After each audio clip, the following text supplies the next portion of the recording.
From the Evening Standard in London, I'm David Marsland, and this is The Leader. I've noticed that obviously that we're 6 days into some better figures, but it is very, very important that we don't allow ourselves to run away with premature conclusions about this.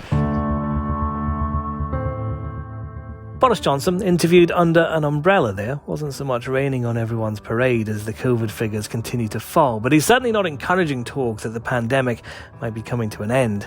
Others, however, are being a bit more optimistic. Professor Neil Ferguson, who was one of the scientists behind the UK's first lockdown in March 2020, says it could be largely over by October. He was talking to BBC Radio 4 as figures show another tumble in cases. In London, it's down 57% in 6 days.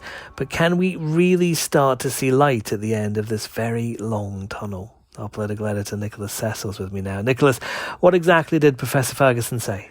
Yes, he was very upbeat this morning about the prospects of this pandemic finally largely being over by the autumn. He's talking about late September, October time.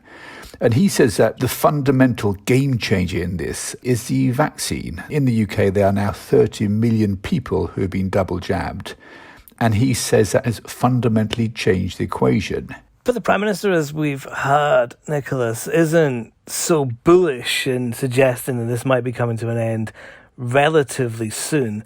What are the figures telling us right now? The figures are very interesting at the moment because they're showing very sharp falls in confirmed cases. So they've more than halved to just under 25,000 in 9 days. So on the face of it, this looks like a fall.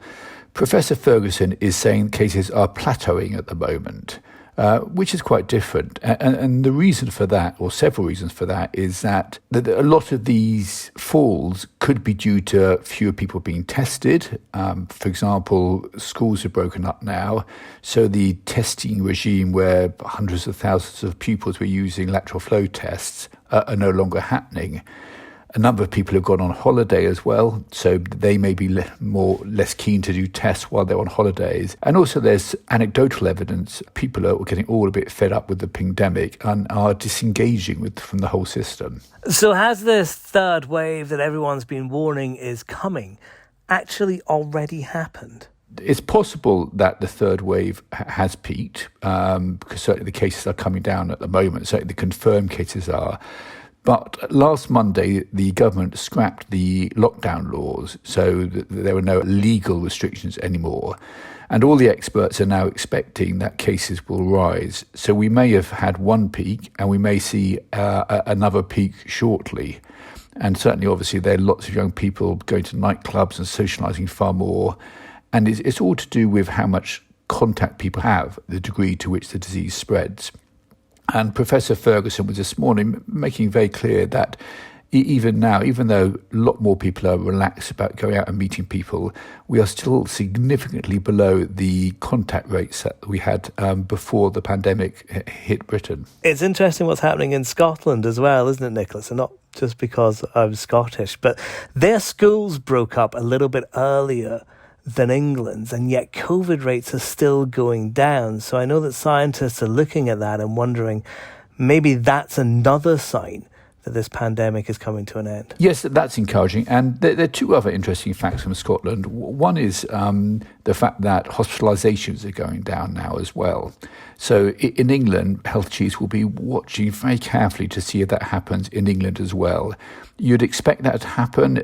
If the fall in cases is genuine, then a couple of weeks after or so, you'd expect hospitalisations to start falling as well. The other interesting statistic to come out of Scotland was that after the England-Scotland game, they did lots of testing on fans, and they found that the case rate ratio went from 1-to-1 between men and women to 1-to-9. So men were far more likely to have got COVID.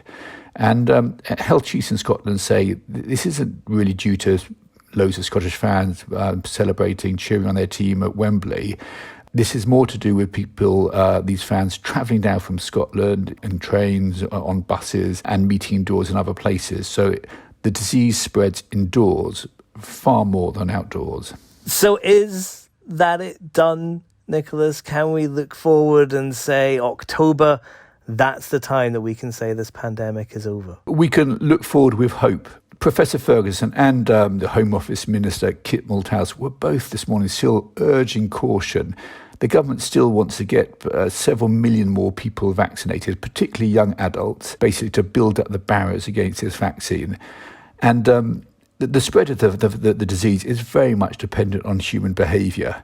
So if we all ran out and just went completely back to normal, then it's pretty likely that there'd be a big spike in cases. And that's the leader. Join us again tomorrow at 4 p.m. for the latest news, analysis, interviews and features.